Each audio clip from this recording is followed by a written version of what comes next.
ఏదైనా కార్యం చేయాలనుకున్నప్పుడు అయ్యో ఇంత పెద్ద కార్యం నా వల్ల ఎలా అవుతుంది, ఇంత పెద్దదాన్ని నేను ఎప్పుడు సాధించగలుగుతాను, ఎంత చేస్తే మాత్రం సాధిస్తాను అనే డౌట్ మీకెప్పుడైనా వచ్చిందా?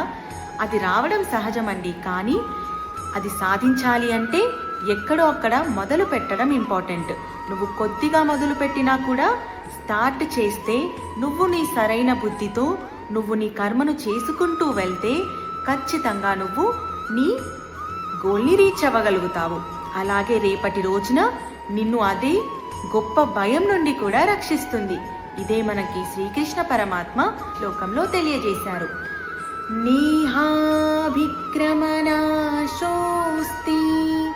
ప్రత్యవాయో న విద్యతే స్వల్పమప్యస్య ధర్మస్య త్రాయతే మహతో భయాత్. కాబట్టి ఆరంభించండి.